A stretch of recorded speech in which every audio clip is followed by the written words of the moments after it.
நாம் சுருக்கமாக ஒரு வசனத்தை நாம் தியானிக்க போகிறோம். ஜெனிசிஸ் சாப்டர் 28 verse 14 எடுத்துக்கொள்ளுங்க. நம்ம சேர்ந்து வாசிப்போம். 28:14 எல்லாரும் சேர்ந்து சத்தத்தை வைத்து வாசிப்போம். உன் சந்ததி பூமியின் தூளை போல் இருக்கும்.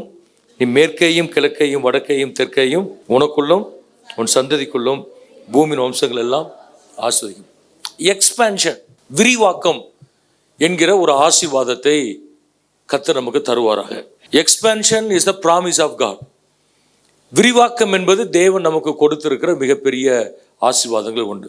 ஆண்டவர் 3 ஆசீர்வாதங்களை கொடுத்தார் இந்த வசனத்தில். ஒன்று, உன்னுடைய சந்ததி பூமியின் தூளை போல் இருக்கும். Your descendants will increase like anything.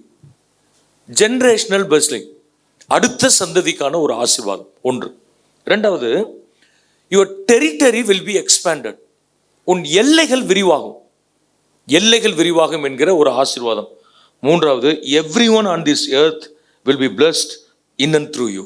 உனக்குள் ஒரு பெரிய கூட்டம் ஆசீர்வதிக்கப்படும். So whenever you pray you have to claim the promises of God. இந்த வசனத்தை கிளைம் பண்ணி நீங்கள் ஜெபம் பண்ணணும். என்னுடைய சந்ததிக்கு ஒரு ஆசீர்வாதம். My generation must be blessed. Generational blessing. My territory must be expanded. என்னுடைய எல்லைகள் என்ன செய்யணும்? விரிவாகணும். எனக்குள் என் மூலமாக ஒரு கூட்டம் என்ன செய்யப்படணும்? ஆசீர்வதிக்கப்பட வேண்டும். அந்த நாட்களில் running away from family means running away from God. வீட்டை ஒருத்தர் ஓடினார்னா ஆண்டவரை விட்டு ஓடுறதுக்கு அர்த்தமா. ஸோ யாக்கோபு அப்படிதான் பார்த்தாங்க. கர்த்தரை விட்டு ஓடினவர் அவர் ஒரு சாபமாக பார்த்தாங்க. சபிக்கப்பட்ட ஒருவனாக பார்த்தார்கள். கைவிடப்பட்டவனாக பரிதாபமான ஒருவனாய் பார்த்தார்கள். ஆனால் ஆண்டவருடைய பார்வை வித்தியாசமாய் காணப்பட்டது. அவர் இந்த ஆசீர்வாதத்தை யாக்கோபுக்கு கொடுத்ததினால் பல விதங்களிலே அவர் வளர்ந்ததை பார்க்கிறோம். எல்லாவற்றையும் தியானிப்பதற்கு நமக்கு நேரமில்லை. ஸோ இந்த எக்ஸ்பான்ஷன் என்கிற வார்த்தையை வைத்து ஒரு 3 காரியங்களை நான் சொல்ல விரும்புகிறேன். உன் எல்லைகள் விரிவாகும். Your territory will be expanded. ஆண்டவர் யாக்கோபுக்கு கொடுத்த ஆசீர்வாதங்களில் நீங்கள் தியானித்து பாருங்கள். நம்ம டைம் எடுத்து நீங்கள் தியானிக்கும் பொழுது நிறைய ஆசீர்வாதங்களை நீங்கள் என்ன செய்யலாம்? நீங்கள் பார்க்கலாம். அதில் கொடுத்திருக்கிற முதலாவது, யாக்கோபுக்கு முதலாவதாக எல்லை இல்லை. இப்போ நம்ம எல்லாருக்கும் டெரிட்டரி உண்டு, அப்படிதானே? நீங்கள் ஓன் ஹவுஸ் அல்லது அப்பார்ட்மெண்ட்ஸ் அல்லது வாடகை வீட்டில் எங்கே இருந்தாலும் ஒரு டெரிட்டரி இருக்கும். Plot number 82. ஸோ ஈஸ்டில் 81, வெஸ்ட்டில் 73, சவுத்தில் 84. எக்ஸாம்பிளுக்கு சொல்கிறேன். ஏதோ ஒரு டெரிட்டரி நமக்கு இருக்கும். டாக்குமெண்ட் அப்படின்னா என்ன இருக்கும்? டெரிட்டரி வந்து ரெக்கார்டாக இருக்கும். யாக்கோபுக்கு எல்லைகள் கிடையாது. எல்லைகள் இல்லாத ஒருவனுக்கு எல்லைகளை பெருக்குவதாய் கர்த்தர் வாக்கு கொடுத்தார். அல்லேலூயா. When God gave this promise to Jacob, Jacob had no territory at all. அவனுக்கு எல்லையே கிடையாது. சுற்றி பார்த்தா எங்கேயுமே அவனுக்கு டெரிட்டரி. ஆனால் ஆண்டவர் அவனுக்கு என்ன சொன்னார்? நீ படுத்திருக்கிற பூமியை உனக்கு நான் தருவேன். அல்லேலூயா. எத்தனை பேர் சந்தோஷமா இருக்குது? கொட்டி வாக்கத்தை உங்களுக்கு தருவேன்னு என்ன சொல்லுவீங்க? கொட்டி வாக்கெல்லாம் வேண்டாம் ஆண்டவரே, ஒரு அரை கிரவுண்டு போதும், ஒரு கிரவுண்டு கூட வேண்டாம். அரை கிரவுண்ட் கொடுத்தீங்கன்னா அண்டர் கிரவுண்டில் ஒரு ரூம், அப்புறம் ஒரு பெட்ரூம், ஒரு ஹால், ஒரு bedroom, first floor, second floor 2 bedroom போட்டு நாங்கள் சந்தோஷமாக இருந்துக்கிறோம். எங்களுக்கு ஒரு 2.5 சென்ட் கொடுத்தா போதும் ஆண்டவரே அப்படின்னு நம்ம நினைப்பீங்க. எத்தனை பேர் 2.5 சென்ட்டுக்காக ஜோம் பண்ணுறீங்களோ தெரில. ஆனால் யாக்கோபுக்கு ஆண்டவர் என்ன ப்ராமிஸ் பண்ணார்? சொல்லுங்கள், என்ன ப்ராமிஸ் பண்ணார்?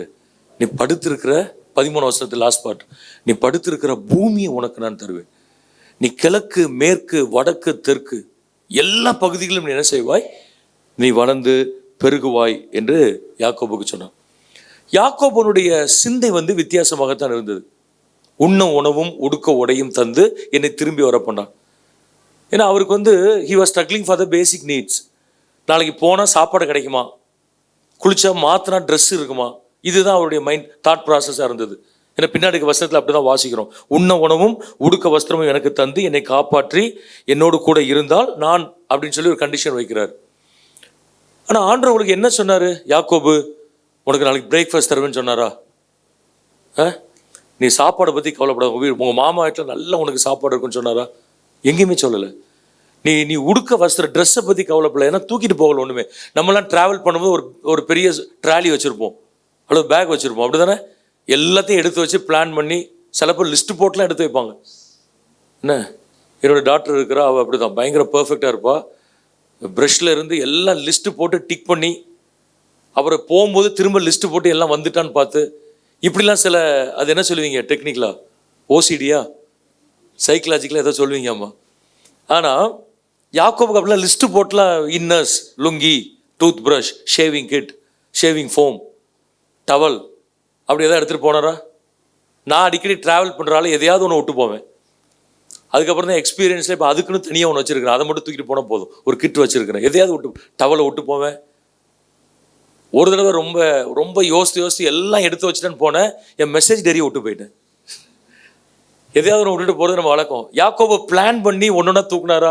இல்லை, அவசரத்தில் கோலை தூக்கி கொண்டு போனார். ஆனால் போகிற ஆளுக்கு கர்த்தர் சொன்னார், உனக்கு எல்லை இன்னைக்கு கிடையாமல் இருக்கும், ஒரு நாள் வரும், I will expand your territory. உன் எல்லையை நான் என்ன செய்வேன்? நான் விரிவாக்குவேன் என்று கர்த்தர் சொன்னார். என்ன எல்லைகள் அப்படிங்கிறத மாத்திரம் நம்ம என்ன செய்ய போகிறோம்? நம்ம கவனிக்க போகிறது ஏரியாஸ் ஆஃப் ஜேக்கப்ஸ் டெரிட்டரி. எந்தெந்த பகுதிகளெல்லாம் யாக்கோபு உயர்த்தப்பட்டான் என்பதை கவனிக்க போகிறோம். 30ஆம் அதிகாரம், ஜெனிசிஸ் 30ஆம் அதிகாரம் 26 வாசிங்க. நான் உமக்கு ஊழியம் செய்து சம்பாதித்த மனைவிகளையும் என் பிள்ளைகளையும் போதும். நான் உமக்கு ஊழியம் செய்து சம்பாதித்த என்னுடைய குடும்பம், சரிதானே? அப்படி வச்சுக்கலாம். என்னுடைய குடும்பம், மனைவிகள்ங்கிறது அந்த காலத்து கான்செப்ட் அது. ஸோ இப்போ அப்படிலாம், இப்போ என்னதான் மனைவி, என்ன நீங்கள் ப்ளூரல் இருக்குன்னு சந்தோஷப்படக்கூடாது. மனைவி, கணவன், பிள்ளைகள் மேபி என்ன சொல்ல நிறைய இருக்கலாம். என்ன அப்போ நான் ஊழியம் செய்து சம்பாதித்த என் குடும்பத்தை எனக்கு தாரும். So the family territory was expanded. Jacob's family territory was expanded. அந்த மாமா வீட்டுக்கு வரும்போது யாக்கோபு எப்படி வந்தார்? தனியாக வந்தார், தனி ஒருவனாக வந்தார். There was nobody to understand him, nobody to ventilate his emotions. தன் உணர்வுகளை கொட்டுறதுக்கு, தான் பேசுறதுக்கு, சப்போர்ட் பண்ணுறதுக்கு ஒருத்தருமே கிடையாது யாக்கோபுக்கு. தனி மரமாக என்ன செய்தார்? வந்தார். தனியாக வந்த அவருக்கு 2 பரிவாரங்களை கர்த்தர் கொடுத்தார். ஹல்லேலூயா. ஸோ முதலாவது நீங்கள் கவனிக்க வேண்டும், குடும்பம் என்பது கர்த்தர் நமக்கு கொடுத்துருக்கிற மிகப்பெரிய ஆசீர்வாதம். எத்தனை பேர் ஆமென் சொல்லி சொல்கிறீங்க? என்ன, family is one of the key blessings. நம்ம கொடுத்துருக்கிற உங்களுக்கு உங்கள் ஆசீர்வாதம். நான் இந்த ஃபேமிலி கேம்ப்ஸ் நிறைய நடத்துகிறோம். அசம்பிளிஸ் ஆகுல பாஸ்டர்ஸ் ஃபேமிலி என்ரிச்மெண்ட் டிபார்ட்மெண்ட் ஒன்று இருக்குது. நான் அதில் இருக்கிறேன். பாஸ்டர்ஸ்க்காக அவங்க ஃபேமிலியை ஃபோக்கஸ் பண்ணி இருக்கிற ஒரு டிபார்ட்மெண்ட். 13 டிபார்ட்மெண்ட்ஸில் இது ஒன்று. நிறைய கேம்ப்ஸ் நடத்துகிறோம் பாஸ்டர்ஸ் பிலீவர்ஸ்லாம். அப்போ ஒரு கேள்வி கேட்குறோம், உங்களுக்கு வீடுன்னு ஒன்று என்ன சந்தோஷம் வருது? இப்போ உங்கள்கிட்ட கேட்குறேனே, when you think of your family, what comes to your mind first? உங்கள் வீடுன்னு உங்களுக்கு என்ன நான் வருது? கம்ஃபர்ட். வெரி குட், கம்ஃபர்ட் நான் வருது. அது மாதிரி என்ன வருதுன்னு கேட்குறேன், குயிக்காக சொல்லுங்கள். Rest, super. மகிழ்ச்சி, லவ் வருது. வேற பொறுப்புகள் வருது, ரெஸ்பான்சிபிலிட்டிஸ் வருது. ஹஸ்பண்ட் ஒய்ஃப் யாருக்குமே வரல பாருங்க. என் வீடுன்னு நினச்ச உடனே என் ஒய்ஃப் தான் எனக்கு ஞாபகம் வருது. எத்தனை பேருக்கு வருது அப்படி? ஒருத்தர் கூட வரலையா? சீரியஸாக தான் கேட்குறேன். என் வீடு நினச்ச உடனே என் ஒய்ஃபு நினச்ச உடனே எனக்கு ரொம்ப சந்தோஷமாக இருக்குது. சில பேர் இப்படி தூக்குறீங்க பயந்து போய். சந்தோஷமாக இருக்குது. எத்தனை பேர் சந்தோஷமாக இருக்குது? என் ஹஸ்பண்ட் நினச்ச உடனே எனக்கு ரொம்ப சந்தோஷமாக இருக்குது. எத்தனை பேருக்கு இருக்குது? சரி, சில பேருக்கு இல்லை. உங்கள் துக்கம் சந்தோஷமாய் மாறுவதாக இன்றைக்கு. பிள்ளைகள் நினச்ச உடனே எத்தனை பேருக்கு சந்தோஷமாக இருக்குது? அது எல்லாருக்கும் இருக்கும். பிள்ளைகள் உடனே என்ன இருக்கும்? ஸோ வீடு, மாமா, மாமியார் நினச்சோன்னா எத்தனை பேருக்கு சந்தோஷமாக இருக்குது? ஏன்னா பக்கத்தில் மாமியார் உட்காந்துருக்காங்க. மாமியார் நினச்சோன்னா சந்தோஷமாக இருக்கா? சந்தோஷம். நீங்கள் யோசித்து பாருங்களேன், மாமா, அத்தை, சித்தப்பா, சித்தி, பெரியப்பா, இதெல்லாம் யார் கொடுத்தது நமக்கு? ஆண்டவர் நமக்கு கொடுத்த ஆசீர்வாதம். அதை ஒருத்தர் சொல்லியிருக்காரு, you don't choose your family, they are God's gift. இது சந்தோஷமா இல்லையா நமக்கு? இது கர்த்தர் கொடுத்த ஆசீர்வாதம். So value your family. உங்கள் குடும்பத்தை நீங்கள் எப்பொழுதுமே நீங்கள் கவனம் செலுத்த வேண்டும். அதுதான் கர்த்தர் நமக்கு கொடுத்துருக்கிற டெரிட்டரி. யாக்கோபு என்ன சொல்றாரு? என் சொத்துக்களை தாக்குன்னு கேட்கல, என் ஃபேமிலி எனக்கு தாங்க. நான் சம்பாதித்த என்னுடைய மனைவி, என்னுடைய பிள்ளைகளை நீங்கள் தர வேண்டும் என்று சொல்லி கேட்குறான். So whenever we value our family relationship, whenever we respect the relationship instead of the family, the territory will be expanded. எல்லைகள் எல்லாம் அப்படியே ஆண்டவர் என்ன செஞ்சுட்டே போவாரா? விரிவடைய பண்ணி கொண்டே போவார். சரி, இப்போ இந்த ஃபேமிலி டெரிட்டரியை ஸ்ட்ரென்தன் பண்ணுறதுக்கு என்ன பண்ணணும் அப்படிங்கிறதுக்கு ஒரு 2-3 மட்டும் நான் சொல்கிறேன். நான் ஆக்சுவலாக 10 பாயிண்ட்ஸ் வச்சுருக்கிறேன். எல்லாத்தையும் சொல்ல நமக்கு டைம் கிடையாது. ஒரு 3 பாயிண்ட் மட்டும் நான் சொல்கிறேன். What to do to strengthen our family territories. Number 1 என்ன அப்படின்னு சொன்னால், யூ ப்ரே டுகெதர். சேர்ந்து ஜெபம் பண்ணுங்க. If possible hold your hands together and pray everyday. Daily ஜெபம் பண்ணுங்க. 25 இயர்ஸ்க்கு முன்னாடி எனக்கு நான் அப்போ சென்னையில் ஒரு பெரிய சர்ச்சில் அசிஸ்டன்ட் யூத் பாஸ்டராக இருந்தேன். 24 இயர்ஸ் பேக். இப்போ 25th இயர் எங்களுக்கு ரன்னிங் ஆகிட்டு இருக்கு. எங்களுக்கு கல்யாணம் அந்த சீனியர் பாஸ்டர் தான் கல்யாணம் பண்ணி வச்சார்.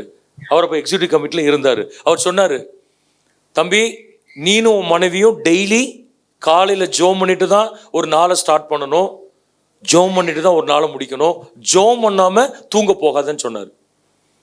சரி, ஒய்ஃபையும் வச்சு தான் நான் சொல்கிறேன். For the past 25 years we have been doing it. நாங்கள் ஆண்டோடைய கிருபையினால, ஆண்டோடைய நாம மகிமைக்காக நாங்கள் சொல்கிறேன். நாங்கள் ரொம்ப பெர்ஃபெக்ட் கப்புள் அப்படின்னு நான் சொல்ல வரல. We have our own limitations. ஆனால் நான் என்ன சொல்ல வரேன், நாங்கள் 24 ஆண்டுகளுக்கு மேலாக நாங்கள் ரொம்ப சந்தோஷமாக இருப்பதற்கு கர்த்தர் கிருபை கொடுத்துருக்கிறார். ஊழியத்தில் நிறைய சவால்களை தாண்டி வருவதற்கு கர்த்தர் என்ன செய்திருக்கிறார், கிருபை கொடுத்துருக்கிறார். காரணம் என்னோட சொன்னால், த ப்ரேயிங் டுகெதர். உங்களுக்கு நிறைய ப்ரேயர் பார்ட்னர்ஸ் இருக்கலாம், சர்ச்சில் இருக்கலாம். ஆனால் நமக்கு பெஸ்ட் ப்ரேயர் பார்ட்னர் யாரு? Spouse and children. உங்கள் வீட்டில் குடும்ப ஜெபம் இல்லை என்று சொன்னால் இன்னைக்கு நீங்கள் ஸ்டார்ட் பண்ணுங்க. உங்கள் கணவரோடு மனைவியோடு சேர்ந்து ஜெபிக்கிற பழக்கம் இல்லை என்று சொன்னால் இன்னைக்கு ஸ்டார்ட் பண்ணுங்க.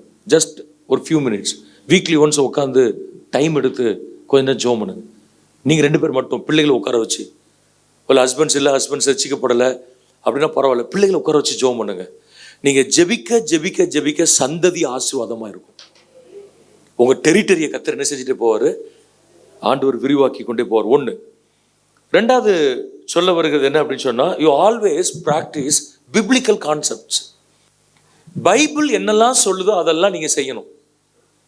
ரொம்ப ஈஸி. பைபிள் எப்பொழுதுமே நமக்கு செய்ய முடியாத ஒன்றை சொல்லலை. இப்போ உதாரணமாக ஒரு பிரின்சிபிள், புருஷர்களே உங்களுடைய மனைவியினிடத்தில் சொல்லுங்க. புருஷர்களே பயபக்தியாக இருக்கணுமா? மைண்ட் வாய்ஸ் வெளியே வந்துச்சு நினைக்கிறேன். கரெக்டு தான், பயபக்தியாக இருக்கணும். புருஷர்களுடைய மனைவியிடத்தில் அன்பு கூறுங்கள். Husbands express your love. Express your love. ஒய்ஃப்ஸ்க்கு என்ன சொல்லியிருக்கார் ஆண்டவர்? மனைவிகளே கீழ்ப்படி. இது ஈஸியாக கஷ்டமா? கஷ்டம். அதான் உண்மை, கஷ்டம். மாற்றி சொல்லியிருந்தா easy. Husbands submit your wives. புருஷர்களுடைய மனைவிகளுக்கு கீழ்ப்படிஞ்சிருவாரு. நிறைய வீட்டில் தான் நடந்துட்டு இருக்கோம். புருஷர்களுடைய மனைவிகளை உங்கள் புருஷ இடத்துல என்ன செய்யுங்கள். ஒரு ஆணுக்கு எக்ஸ்பிரஸ் பண்ண தெரியாது. he has love inside but he doesn't know how to express it. அதனால தான் ஆண்டவர் சொல்றாரு, கிறிஸ்து சபையில் அன்பு கூர்ந்ததை போல. அவர் எப்படி அன்பு கூர்ந்தாரா? his love is expressive one. வெளிப்படுத்தினார், தெளிவாக கம்யூனிகேட் பண்ணார். இதுதான் என் அன்புன்னு சொன்னார். என்னுடைய மாமா, அம்மா சித்தி இருக்கிறாங்க, அம்மாவுடைய அண்ணன் இறந்துட்டாங்க, குருசாமி. அவர்லாம் ரசிக்கப்படாமல் இறந்துட்டாரு. அவருடைய பிள்ளைகள் 2 பேர் ரசிக்கப்பட்டிருக்காங்க. ஒருத்தர் பாஸ்டர், எங்கள் கூட படித்தவர் ரெவரண்ட் சைமன், திருவண்ணாமலை பிரஸ்பேட்டர். அவர் இன்னைக்கு அவர் டெய்லி மனைவிக்கு 100 அல்வா வாங்கிட்டு வருவாங்க. அப்படிதானே? என்ன டெய்லி. ஆரம்பத்தில் கஷ்டம், சின்ன பிஸ்னஸ், அப்புறம் வளர்ந்து பெரிய பிஸ்னஸ் ஆயிடுச்சு. அவர் நினச்சா அல்வா கடையே வச்சிருக்கலாம். 7 பிள்ளைகள், ஆனால் 100 அல்வா. அந்த அத்தை டீச்சர், அவங்களும் இறந்துட்டாங்க. இப்போ 80+ இறந்தாங்க 2 பேரும். நான் ஃபேமிலி கேம்ப்லாம் சொல்லியிருப்பேன். டெய்லி அல்வா சொன்னேன். இப்போ அல்வா கொடுக்குறதுன்னு ஒன்று இருக்குது. திருநெல்வேலி லாங்குவேஜில் சொல்லுவாங்க, அல்வா கொடுத்துட்டா இருப்பாங்க. என்ன அதை நான் சொல்ல. இப்போ நீங்கள் அல்வா வாங்கி கொடுங்கிறது பாயிண்ட் இல்லை. இந்த எக்ஸ்பிரஸ் லவ். மனைவிக்கு சாகர வர ரசிக்கப்படாத ஒரு மனுஷன் என்ன வாங்கிட்டு போனார்? அந்த 100 கிராம் மட்டும். பிள்ளைகள் வேணா அவங்க சாப்பிட்டுக்கிட்டோம். இவங்களும் சாப்பிடாம உட்காந்துருப்பாங்களாம் அவர் வர்றவர். என்ன? Wives submit your husband. Submission doesn't mean சப்பார்டினேஷன்.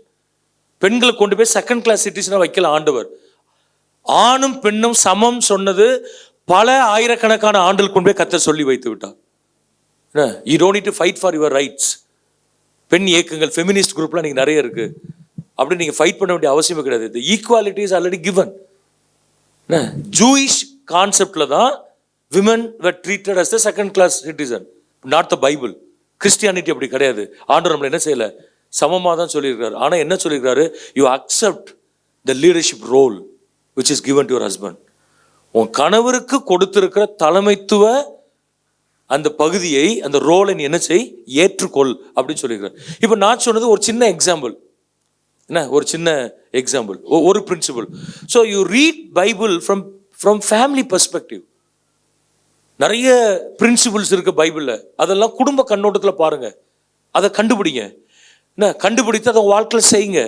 நீங்கள் செய்யும் பொழுது எல்லைகளை கர்த்தர் விரிவாக்குவார். ஹல்லேலூயா. மூணாவது கடைசி என்ன சொல்றேன், the forgiveness. கொலோசியர் 3:13 வாசிக்க வேண்டாம். forgiveness. If you are not able to forgive anybody, if you still keep any grudges against someone in your family, this is the day to forgive and forget. மறக்க முடியுதா உங்களுக்கு? மன்னிக்க மன்னிக்க மன்னிக்க முடியுதா? ஏதாவது கசப்பு இருக்கா யார் மேலேயாவது? மாமா மேலே கசப்பு, அண்ணன் மேலே கசப்பு, மாமியார் மேலே கசப்பு, சித்தப்பா மேலே கசப்பு, பெரியப்பா மேலே கசப்பு, ஹஸ்பண்ட் மேலே கசப்பு. When you keep grudges in your heart, you cannot get into heaven. பரலோகத்துக்கு போக முடியாது. அதனால தான் ஆண்டவர் சொல்றாரு, நீ காணிக்கை செலுத்த வரும் பொழுது உனக்கு எங்கேயாவது யார் மேலேயாவது உனக்கு வருத்தம் இருக்குன்னு தெரிஞ்சா உன் காணிக்கை அங்கேயே வச்சிருப்போ. எனக்கு I don't need your money, எனக்கு உன் பணம் தேவையில்லை. அங்கே போய் ரெக்கன்சில் ஆகு, திரும்ப என்ன செய், காணிக்கை செலுத்துங்கிறார். ஸோ யோசிங்க, என்ன யார் கூடயாவது வருத்தம் உங்களுக்கு இருந்தால் இன்றைக்கு ரெக்கன்சில் ஆகுங்க. ஹல்லேலூயா. உற்சாகம் ஆமென் சொல்லி சொல்லாமா? இல்லை பாஸ்டர் உங்களுக்கு தெரியாது, அந்த அம்மா அவ்வளோ பண்ணிட்டாங்க, பண்ணட்டும். நீங்கள் நானும் பண்ணாதியா, அவங்க பண்ணிட்டாங்க. நம்ம பாவங்கள்லாம் இயேசு மன்னிச்சாரு, அக்கிரமங்கள்லாம் மன்னித்து கடலின் ஆழத்தில் கொண்டு போய் தூக்கி போட்டாரு. நம்முடைய பாவங்களை நினைத்தாரா நீங்கள் உங்களை நீ சர்ச்சில் வச்சிருக்க மாட்டார், தூக்கி வீசிடுவார் வெளியே. ஆனால் இயேசு எல்லாவற்றையும் மறந்து விட்டார். ஒன்றுமே செய்யாத போல நம்ம என்ன செய்திருக்கிறார். ஸோ நீங்கள் if you are not able to forgive anybody, ask God, ask special favour. ஆண்டவர் உங்களுக்கு கொடுப்பாரு. இது கிருபை தாங்க. மாமியாரை மன்னிங்க. ஹல்லேலூயா. எனக்கு அடிக்கடி இந்த மாமியார் சப்ஜெக்ட் வரும். மாமியார் பிரச்சனை இருக்கா இல்லையா? இருக்கு, கண்டிப்பாக இருக்கும். ஏன்னா அம்மா தான், ஒய்ஃப் தான். மாமியாருடைய பிரச்சனை என்னன்னா, somebody has taken my role, என் இடத்தை இவ எடுத்துட்டா. அதான் மாமியாருடைய பிரச்சனை. ஏன்னா பைபிளே அப்படி தானே சொல்லுது, இது நிமித்தம் தன் தகப்பனையும் தன் தாயையும் விட்டு. நாங்கள் யோசித்து இன்னைக்கு காலைல ஃபர்ஸ்ட் சர்வீஸ் சொன்னேன், நம்ம இந்த ஆர்டர் ஆஃப் சர்வீஸில் மாற்றணும் கொஞ்சம். கல்யாண சர்வீஸில் பொண்ணு மாப்பிள்ளை கூப்பிட்டு இந்த கவனன்ட்டில் சொல்கிற வாழ்விலும் தாழ்விலும் சுகத்திலும் துக்கத்திலும் 2 பேருடைய பெற்றோரையும் கூப்பிட்டு சொல்லணும். வாழ்விலும் தாழ்விலும் சுகத்திலும் துக்கத்திலும் நாங்கள் உயிரோடு இருக்கும் வரை இவர்கள் விஷயத்தில் தலையிட மாட்டோம் என்று பிதா குமாரன் பரிசுத்தாவின் நாமத்தினாலே திருச்சபைக்கு தெரிவித்துக் கொள்கிறோம். நல்லா அதை ஜூம் பண்ணி ரெக்கார்ட் பண்ணி வச்சுக்கணும் போப்பா. ஏன்னா நிறைய வீட்டில் பிரச்சனை எங்கே தான் அப்படி தானே. இப்போ என் பையனை அடிக்கடி சொல்லியிருக்கேன், என் பையனே அவனுக்கு ஆஃப் பாயில் முட்டை உடையாமல் போடணும், அந்த எல்லோ உடையக்கூடாது. எல்லோ உடஞ்சிச்சுன்னா டேடிக்கு கொடுங்கன்னு சொல்லுவான். ஏன்னா வீட்டில் இழிச்சவன் டேடி தான். ஆனால் எல்லோ மம்மி என்ன பண்ணுவாங்க, 3 முட்டைனாலும் எல்லோ உடையாமல் போட்டு கொடுப்பாங்க. இப்போ இவருக்கு கல்யாணம் ஆகி ஒய்ஃப் வீட்டுக்கு போகிறான்னு வைங்க, அந்த பொண்ணுக்கு ஆஃப் ஆயில் போட தெரியுமான்னு தெரியல. இப்போ என்ன அது உடச்சி பீஸாக ஒன்று கொண்டு வந்துருக்கு, என்னென்ன கண்டுபிடிக்காத அளவுக்கு ஒன்று இருக்கும். அல்லது ஸ்கிராம்பிள் மாதிரி எல்லாத்தையும் ஒன்றாக்கி போட்டுக்கணும். அம்மா என்ன சொல்லுவாங்க, இப்படிலாம் கொடுத்தா என் பையன் என்ன செய்ய மாட்டான், என் பையனுக்கு காஃபி சூடாக நுரையோடு கொடுக்கணும், தோசை முருகலாக இருக்கணும், சிக்கன் பெப்பர் சிக்கன் தான் பிடிக்கும் அவனுக்கு. இதெல்லாம் மம்மியோட வெர்ஷன். இப்படி கொடுத்தா என் பையன் சாப்பிட மாட்டாமா அப்படின்னு சொல்லுவாங்க. அப்போ அந்த பொண்ணு என்ன சொல்லும், ஆண்டி நீங்கள் அமைதியாக இருங்க, நான் பார்த்துக்கிறேங்க. கொண்டு போய் கொடுத்தோன்னே இங்கே தான் ஸ்டார்ட் ஆகுது பாயிண்ட்டு. இந்த மாமியார் எட்டி பார்ப்பாங்க, என்னடா பண்ணுறான்னு பார்ப்பாங்க, சத்தம் போடாமல் சாப்பிடுவோம். அப்படி தானே, நம்மளாம் அப்படி வந்த ஆட்கள் தானே. சத்தம் போடாமல் சாப்பிட்டா கூட இவனை மன்னிக்கலாம். ஒரு டயலாக் வேற சொல்லுவான், சாரிங்க பிஞ்சு போயிடுச்சு அப்படிமா, பிச்சு தானமாக சாப்பிட போகிறேன்னு சொல்லுவான். அப்போ இந்த அம்மாவுக்கு எப்படி இருக்கும், மனசு வலிக்கும். நேற்று வர பார்த்து வளர்த்தமே, பொத்தி வளர்த்தமே, ஒரே நாளில் மாற்றிட்டால. இங்கே தான் அந்த மாமியார். ஸோ அதனால தான் பைபிள் தெளிவாக சொல்லுகிறது, யூ டோன்ட் இன்டர்ஃபியர் இந்த மேரிட்டல் ரிலேஷன்ஷிப். கல்யாணம் ஆயிடுச்சா, இப்போ உங்கள் எல்லாருக்கும் தான் சொல்கிறேன், ஆண்களுக்கு பெண் பிள்ளைகள் ரொம்ப பிடிக்கும், டேடிக்கு. பாய்ஸை பிடிக்காதுன்னு கிடையாது. என்ன girls they are more attach to the daddy, whereas boys are attach to mummy. அப்படி தானே, இது சைக்காலஜி. மாறி இருக்கலாம், there may be some exceptions. ஆனால் ஜென்ரலாக தான் பசங்க மம்மி மூலமாக தான் ரூட்டில் வருவானுங்க. ஏன்னா அவனுக்கு தெரியும், உலகத்தில் டேடி பயப்படுற ஒரே ஆள் யார் தான், மம்மி தான் அவனுக்கு தெரியும். கேர்ள்ஸ் யார் மூலமாக வருவாங்க, டேடி. இங்கே இருக்கிற மாமியாரெலாம் நிறைய பேர் இருக்கிறீங்க, மாமனார்கள் இருப்பீங்க, நை நை நைன்னு பின்னாடி என்ன செய்யக்கூடாது, நீங்கள் போகக்கூடாது, விட்டுறணும் அவங்கள. சரி, அப்படியே வந்தாலும் எதையோ ஒரு மனசில் வச்சுருக்கீங்களா, என்ன அப்படி பண்ணிட்டாங்க, அந்த கல்யாணம் போஸ்ட்டில் அப்படி பண்ணிட்டாங்க, எங்கள் பெரியப்பா இப்படி பண்ணிட்டாரு, அவர் இப்படி பண்ணிட்டாரு, அப்படிலாம் ஏதாவது இருக்குதா? இருந்தால் இன்றைக்கி மன்னிச்சிடணும். நீங்கள் if you don't forgive and forget, your territory won't be expanded. நீங்கள் மன்னிக்கலைன்னா எல்லாம் என்ன செய்யாது, விரிவாகுது. மன்னித்தால் கர்த்தர் வெளிவாக்குவார். யார் மேலேயே கஷ்டம் இருக்க, வீட்டுக்கு போனவுடனே ஃபோன் பண்ணுங்க, எப்படி இருக்கீங்க, நல்லா இருக்கீங்களான்னு கேளுங்க. அதே ஒரு ஷாக்காக இருக்கும் அவங்களுக்கு. ஹல்லேலூயா, அப்படி தானே? ஒரு ஷாக்காக இருக்கும். என்னடா இவர்கிட்ட ஃபோன் வந்துருக்கு அப்படின்னு திட்ட போகிறோன்னு நினைப்பாங்க. உங்கள் பேச்சு அவங்கள என்ன செய்யும், திடீர்னு லோக்கல் இருக்காங்களா, திடீர்னு வீட்டில் போய் நில்லுங்க, அடுத்த ஷாக்காக என்னதான் இருக்கும். ஏன்ட்ட ஒரு மாமியார் மருமகள் பிரச்சனை, ஒரு சிஸ்டர் வந்து, இன்றைக்கி சப்ஜெக்ட் மாமியார் மருமகள் இல்லை, அதனால் அது வருது நிறைய.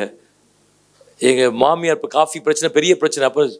அப்போ அவங்க ஒர்க்கிங், அந்த அந்த அந்த ஒரு நல்ல படித்த ஒரு இடத்துல ஒர்க் பண்ணுறாங்க. அவங்கள எப்படி சமாளிக்கிறேன்னு எங்களுக்கு தெரில. நான் சிம்பிளாக தான் சொன்னேன், கவுன்சிலிங்கில் இருக்கும் சிம்பிள் ப்ராக்டிஸ். உங்கள் மாமியாருக்கு, உங்கள் ஆன்ட்டிக்கு என்னெல்லாம் பிடிக்குமோ 3 நாள் செய்யுங்க, ஜஸ்ட் 3 days. இப்போ ஒரு சைக்கியாட்ரிஸ்ட்டில் போனால் தெரப்பின்னு ஒன்று சொல்லுவார். என்ன நிறைய டெக்னிக்கலாக சிபிடி, காக்னிட்டிவ் பிஹேவியரல் தெரப்பின்னு ஒன்று வச்சுருக்கோம், இதை உங்களுக்கு நான் அப்ளை பண்ண போகிறேன்னு சொல்லுவார். நம்ம ஒன்றும் விளங்காது, பெருசாக அப்படி உட்காந்துருப்போம். பெருசு இந்த மெடிக்கல் டாக்டர்ஸ், சைக்காலஜிஸ்ட்லாம் டேர்ம்ஸை யூஸ் பண்ணும்போது நமக்கு பாதி விளங்காது. நிறைய தெரப்பிஸ் இருக்குது. வாட்டர் தெரப்பி இருக்குது, மியூசிக் தெரப்பி இருக்குது, சைலண்ட் தெரப்பி இருக்குது, செல்ஃப் டாக் தெரப்பின்னு இருக்குது, தெரப்பிஸ்ங்கிறது இருக்குது. நான் அவங்கள்ட்ட சொன்னேன், இது ஒரு தெரப்பினே வச்சுக்கோங்க, அவங்கள்ட்ட கேளுங்க. காலைல காஃபி போடும்போது சுகர் போதுமா ஆன்ட்டின்னு கேளுங்க, கொடுங்க, சூடு பண்ணி தருவான்னு கேளுங்க. உங்களுக்கு நான் புட்டு செஞ்சு வச்சுருக்கிறேன், புட்டு அந்த அம்மாவுக்கு பிடிக்கும், புட்டு செஞ்சு வச்சுருக்கிறேன். மதியானம் சிக்கன் வாங்கியிருக்கேன் ஆன்ட்டி, உங்களுக்கு எப்படி செஞ்சால் பிடிக்கும், மிளகு பெப்பர் போட்டு செய்யவா அல்லது ஃப்ரை பண்ணி தரவான்னு கேளுங்க. அந்த அம்மாவுக்கு பாதி ஹார்ட் அட்டாக் வந்த மாதிரி இருக்கும். நைட்டு உங்களுக்கு என்ன வேணும், சப்பாத்தி செய்யவா தோசை செய்வான்னு கேளுங்க. ஜஸ்ட் 3 days நான் எழுதி தரேன். 3 நாளில் ஆட்கள் தலைகளை மாறுவாங்க. ஹல்லேலூயா. உங்களை யாருக்கு பிடிக்கலையோ, ஹஸ்பண்ட் பிரச்சனை, ஒய்ஃபு பிரச்சனை, பிள்ளைகள் பிரச்சனை, ஒரு 3 days அவங்களுக்கு ரொம்ப பிடிச்சதா நீங்கள் செய்ய ஆரம்பிங்க, ஆட்கள் மாறுவாங்க. அதான் மனுஷன், எவ்வளவு கொடூரமான மனுஷனோ தலைகளை என்ன செய்வான், அவன் மாறுவான். ஆண்டவர் அதான் சொல்ற, யாக்கோபு சொன்னார், நான் லட்சக்கணக்கில் கோடிக்கணக்கில் சம்பாதிச்சிட்டேன், எனக்கு அந்த சம்பாத்தியம் வேண்டாம். ஐ நீட் மை ஃபேமிலி, என் குடும்பம் எனக்கு என்ன செய்யணும், எனக்கு வேண்டும். ஸோ காட், ஃபேமிலி, ஒர்க், இந்த ஆர்டரை மாற்றாதீங்க. Never change the order. God, family, work. எதையாவது ஒன்றை சாக்ரிஃபைஸ் பண்ணணுமா, ஒர்க்கை சாக்ரிஃபைஸ் பண்ணுங்க. எங்களுக்கு பாஸ்டர்ஸ்னால் மினிஸ்ட்ரி, 3வது மினிஸ்ட்ரி. இப்போ ஸ்டான்லி மாணிக்கராஜ் இன்னைக்கு இல்லை எங்கள் சர்ச்சில், நான் இல்லை, எங்களுக்கு 3 சர்வீஸ் உண்டு. காலையில் ஆல்மோஸ்ட் 3வது சர்வீஸும் முடிஞ்சிருக்கும். 2 தமிழ், ஒரு இங்கிலீஷ் உண்டு. ஈவினிங் ஹிந்தி உண்டு. பிரான்ச் சர்ச்சில் ஒரு பைலிங்குவல் சர்வீஸ் உண்டு, அங்கே ஒரு ஹிந்தி உண்டு. ஸோ டோட்டலாக நாங்கள் 6 சர்வீசஸ் நடத்துகிறோம் சண்டே, 2 இடத்துல. இன்றைக்கி நான் இல்லைன்னு சர்ச்சை பூட்டிட்டாங்களா, பாஸ்டர் சென்னை போயிருக்காரு, அவர் இந்த ஆராதனை இந்த வாரம் நிறுத்தப்பட்டிருக்கிறது, இந்த விசுவாசிகள் பொறுத்து இல்லை, அங்கே ஒருத்தர் பிரசங்கம் பண்ணிட்டு இருப்பாரு, முடிச்சிட்டாங்க, ஒரு டீம் வொர்ஷிப் பண்ணோம். நான் இல்லைன்னா சர்ச்சை பூட்ட மாட்டாங்க, என்னோட பெஸ்ட்டாக அசம்பிளிஸ் ஆகல ஒரு பாஸ்டர் கண்டுபிடிப்பாங்க. அப்படிதான் ஒவ்வொருத்தரும் நினைக்கணும். நீங்கள் இல்லைன்னா உங்கள் கம்பெனியை மூடிட மாட்டாங்க, நீங்கள் இல்லைன்னா உங்கள் ஹாஸ்பிட்டலை மூடிட மாட்டாங்க. உங்களை விட 24 hours ஒரு ஆளை கண்டுபிடிக்க முடியும். ஆனால் நம்ம ஃபேமிலி cannot find substitution. இன்னொரு ஆளை என்ன செய்ய முடியாது, கண்டுபிடிக்க முடியாது. ஸோ குடும்பத்தை இந்த நாளில் அதிகமாய் நீங்கள் முக்கியப்படுத்தும்படி கேட்டுக்கொள்கிறேன். நீங்கள் முக்கியப்படுத்தும் பொழுது உங்களுடைய எல்லைகளை கர்த்தர் விரிவாக்குவார்.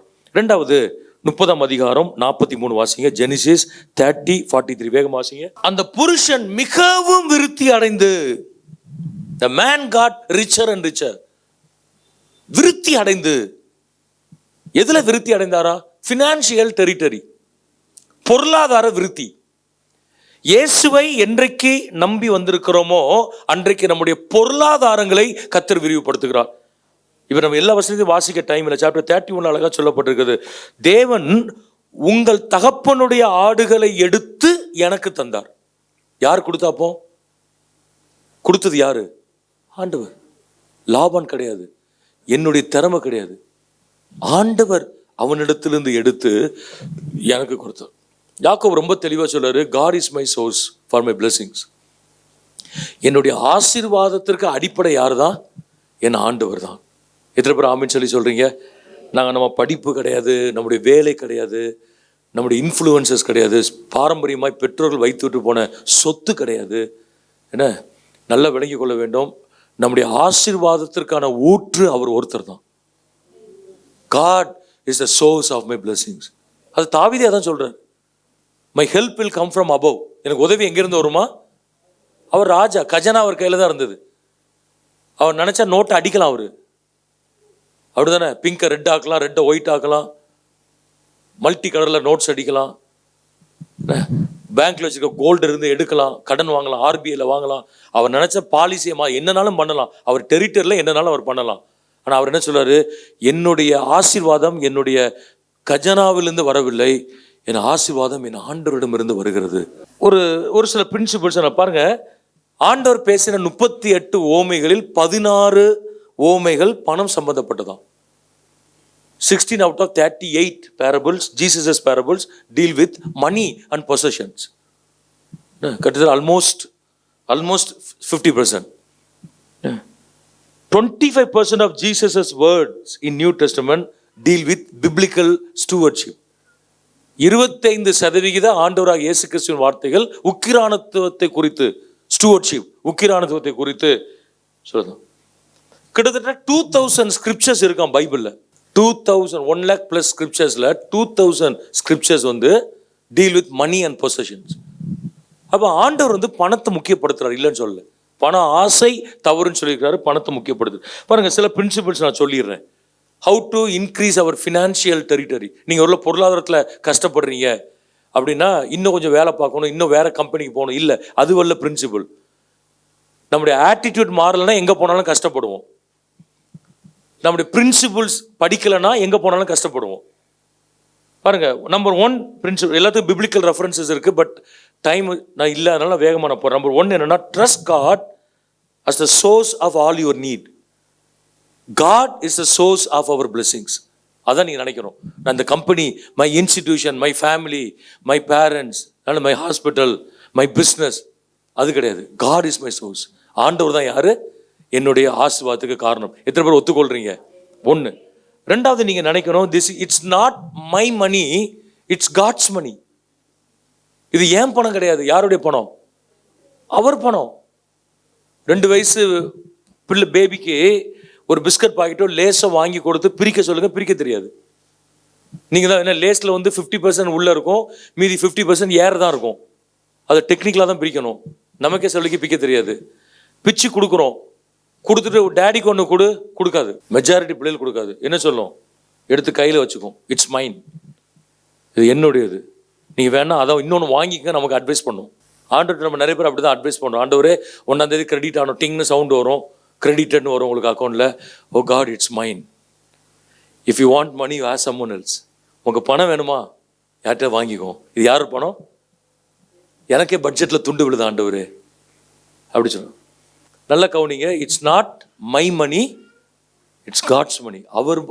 அவர் நினைச்சானா பிடுங்கிறதுக்கு எவ்வளோ நேரம் ஆகும்? பிடுங்க மாட்டார், ஃப்ராக்ஷன் ஆஃப் செகண்டில் தூக்கிடலாம் அவர். ஆனால் அவர் இரக்கமுள்ள தேவன், கிருபையாக என்ன செய்திருக்கிறார்? விட்டு வைத்திருக்கிறார். சென்னை கொட்டிவாக்கம் ஏஜி சபையின் ஆராதனை நேரங்கள். ஞாயிறு ஆராதனைகள். முதல் ஆராதனை காலை 7 மணி முதல் 9 மணி வரை. 2ஆம் ஆராதனை காலை 9:30 முதல் 11:30 வரை.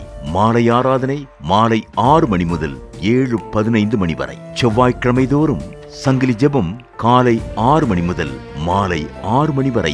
சனிக்கிழமைகளில் உபவாச ஜெபம் காலை 11 மணி முதல் பிற்பகல் 12:15 மணி வரையிலும். அன்பானவர்களே, இந்த சபை ஆராதனைகளில் நீங்கள் பங்கு பெறுங்கள், தேவ ஆசீர்வாதங்களை பெற்று மகிழுங்கள். மேலும் விவரங்களுக்கு கொட்டிவாக்கம் ஏஜி சபை எண் 2/18 காமராஜர் சாலை, கொட்டிவாக்கம், சென்னை 41